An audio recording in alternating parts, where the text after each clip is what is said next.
Alright guys, हम लोग आज अपना सेकंड क्लास स्टार्ट करते हैं। तो जैसा आप जानते हो, एक सीरीज मैंने स्टार्ट की है, basic understanding of technical analysis of stock market. So उसमें हम लोगों ने एक क्लास कर दिया था। वो एक क्लास मैंने लास्ट वीडियो अपलोड ऑलरेडी कर दी है। आप जाएं वहाँ पे और आप उसको देख सकते हैं।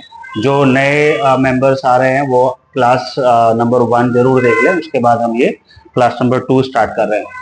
सो जो हमने क्लास नंबर 1 जहाँ पे फिनिश किया था, वो वहाँ पे मैंने आपको बताया था कि ट्रेंड आइडेंटिफिकेशन हमें करना होता है मार्केट में। और वो ट्रेंड आइडेंटिफिकेशन के कुछ टूल्स हैं हमारे पास। एक जो टूल मैंने बताया था वो डाउ थ्योरी बताई थी। अभी जो हम सेकंड पे आज बात करेंगे which is trend line. So trend line भी एक ऐसा टूल है जहाँ पे हम लोग प्राइस का ट्रेंड देख सकते हैं। तो ट्रेंड लाइन की सहायता से हम समझने की कोशिश करेंगे कि किस तरीके से अप ट्रेंड, डाउन ट्रेंड या फिर साइडवेज हम लोग देखते हैं। तो ये यहीं पे आपका ये लिखा हुआ है। अगर आप देखते हो तो आइडेंटिफाई द ट्रेंड, आप ट्रेंड लाइन लगा के ट्रेंड आइडेंटिफाई करने की कोशिश करते हो। ड्रॉ द लाइन, जो हम जो लाइन है वो ड्रॉ करते हैं। तो उसके कुछ बेसिक्स मैं आपको बताऊंगा। एंगल, एंगल में आपको देखना होता है कि जो ट्रेंड लाइन आप ड्रॉ कर रहे हो तो उसका एंगल क्या है। जितना एंगल आपका स्टीप होगा उतना आपका लेस रिलायबल वो ट्रेंड होगा। विच मीन्स कि जो एंगल है वो आपका स्टीप नहीं होना चाहिए। मैं आपको आगे समझा दूंगा कि स्टीप से क्या मतलब है। और स्पेसिंग ऑफ पॉइंट्स, इसमें आपको ज्यादा कुछ नहीं है। सिर्फ आपको ये देखना है कि जो आप कितना स्पेस रख रहे हो। अगर आप एक लॉन्ग टर्म का ट्रेंड देख रहे हो तो आप ये ध्यान रखें कि दो जो पॉइंट्स हैं उनके बीच में एक ठीक ठाक स्पेस होना चाहिए। वो एक दूसरे से बिल्कुल सटे हुए ना हो। तो दो जो आप लोज या फिर हाई आप कनेक्ट कर रहे हो ट्रेंड लाइन के थ्रू, वो आपको काफी अच्छे डिस्टेंस पे होने चाहिए। नाउ स्पेसिंग ऑफ पॉइंट्स के बाद monitor the price. But obvious, price को हमें मॉनिटर करना है कि वो ट्रेंड लाइन के आसपास किस तरीके से बिहेव कर रहा है। ट्रेंड लाइन पे कोई ट्रेड एडवाइजेबल नहीं है। ट्रेंड लाइन के अलावा बहुत सारी चीजें हम सपोर्ट रेजिस्टेंस देखते हैं, बट सिर्फ ट्रेंड लाइन को हमें ट्रेंड आइडेंटिफाई करने के लिए यूज करना है, ना कि ट्रेड लेने के लिए। ट्रेड लेने के लिए हमें कुछ और चीजें देखेंगे। कंफर्मेशन आता है तो ट्रेड लेते हैं। अभी मैं आपको दिखा रहा हूँ ये चीज कि इस तरीके से ट्रेंड लाइन हम ड्रॉ करते हैं। तो जैसे आप देख रहे हो कि यहाँ पे एक पॉइंट बन गया था नीचे मार्केट में लो, फिर एक नेक्स्ट पॉइंट बना, फिर यहाँ पे एक पॉइंट था, फिर यहाँ पे एक पॉइंट था। तो दो पॉइंट्स आपको बेसिकली चाहिए कोई भी ट्रेंड लाइन को ड्रॉ करने के लिए।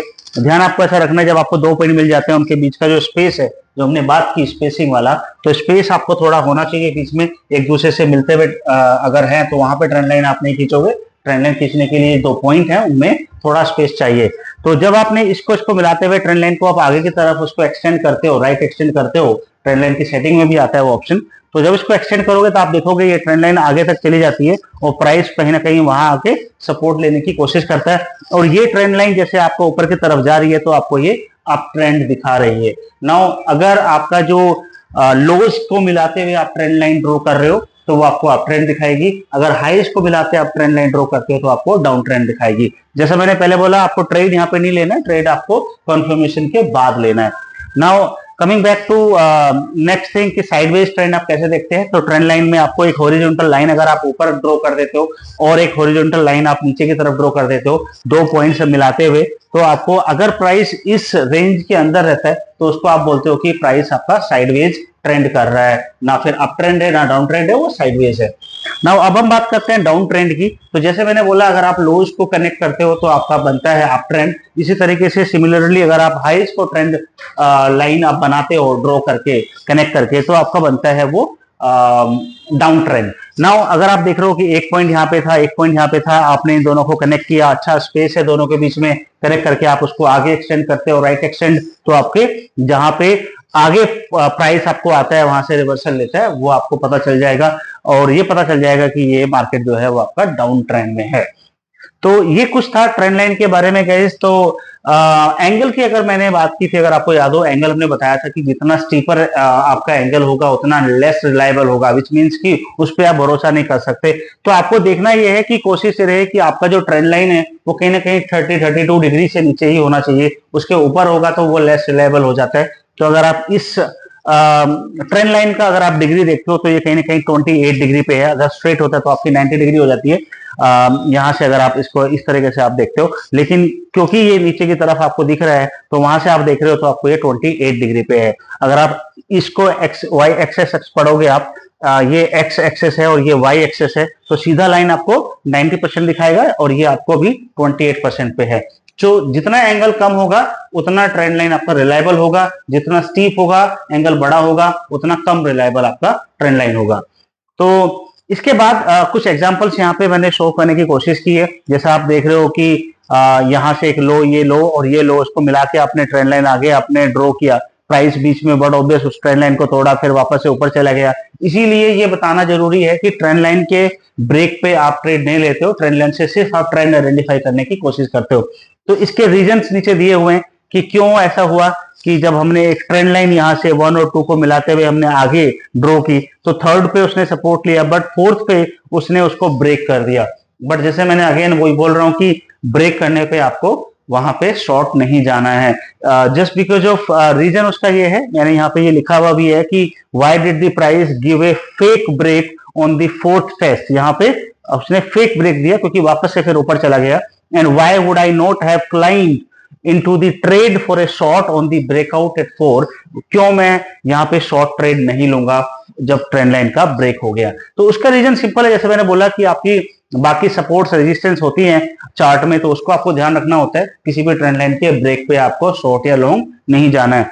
अगर आप यहाँ पे देखोगे कि फोर्थ का आपको यहाँ पे फेकआउट जरूर दिया था, बट क्योंकि नीचे एक सपोर्ट थी, आप ये देखते हो यहाँ पे ये सपोर्ट है, मैं आपको ड्रॉ करके दिखाने की थोड़ा कोशिश करता हूं कि ये सपोर्ट किस तरीके से थी और क्यों प्राइस ने फोर्थ पॉइंट पे नीचे आने के बावजूद प्राइस ऊपर चला गया और आपको शॉर्ट ट्रेड नहीं दी। तो अगर आप देखते हो कि यहाँ पे प्राइस कहीं ना कहीं ये प्राइस यहाँ पे सपोर्ट ले रहा था, यहाँ पे उस प्राइस ने आपको एक ब्रेकडाउन दे दिया, सपोर्ट तोड़ दिया, और जब सपोर्ट टूटता है तो वो आपका बन जाता है रेजिस्टेंस। ये आपको हम सपोर्ट रेजिस्टेंस के टॉपिक पे पढ़ाएंगे जो कि आगे टॉपिक है हमारा। तो सपोर्ट ब्रेक हुई, अभी रेजिस्टेंस बन गया, फिर ये रेजिस्टेंस ब्रेक हुई, आपका यहाँ पे दोबारा से ये क्या बन गया, सपोर्ट। तो यही एक रीजन था कि जब प्राइस आपका इसको यहाँ पे तोड़ रहा था तो यहाँ पे क्योंकि वो सपोर्ट थी तो प्राइस आया दोबारा से यहाँ पे और यहाँ से आपका ऊपर चला गया प्राइस। तो मार्केट में और आपकी सपोर्ट रेजिस्टेंस रहती हैं। ट्रेंड लाइन आपको ट्रेड करने के लिए लेस रिलायबल होती है, वो सिर्फ आपको ट्रेंड बताती हैं।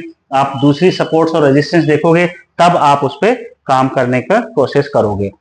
तो ये आपका एक एग्जांपल था जो मुझे बताना था। अभी हम ये टॉपिक ट्रेंड लाइन का हम अभी फिनिश कर रहे हैं यहाँ पे, तो मैं आपको सम अप कर देता हूँ। आज हमने ट्रेंड को आइडेंटिफाई करने के लिए दूसरा टूल की हमने बात की डाउ थ्योरी के अलावा, क्योंकि डाउ थ्योरी हमने क्लास नंबर 1 में कवर किया था।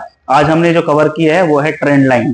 ट्रेंड लाइन को किस तरीके से आप यूज कर सकते हो ट्रेंड लाइन से ट्रेंड आइडेंटिफाई करने के लिए कि वो अप ट्रेंड है, डाउन ट्रेंड है या साइडवेज है, और किस तरीके से हम ट्रेंड लाइन के टूटने पे, ब्रेक होने पे कोई शॉर्ट या लॉन्ग ट्रेड नहीं लेते। उसका रीजन सपोर्ट एंड रेजिस्टेंस होती है चार्ट में। सो ये था आज का सेशन गाइस। मैं अगेन आपका नेक्स्ट टॉपिक पे जल्दी ही आपको वीडियो डालूंगा ताकि हम लोग अपना basic understanding of technical analysis का जो कोर्स है वो कंप्लीट कर सके। कोई भी आपका क्वेश्चन, कोई भी कमेंट, कुछ भी आप अगर जानना चाहते हैं तो आप बिल्कुल कमेंट सेक्शन में डालें और चैनल को सब्सक्राइब करें। Thank you very much, take care, bye bye guys.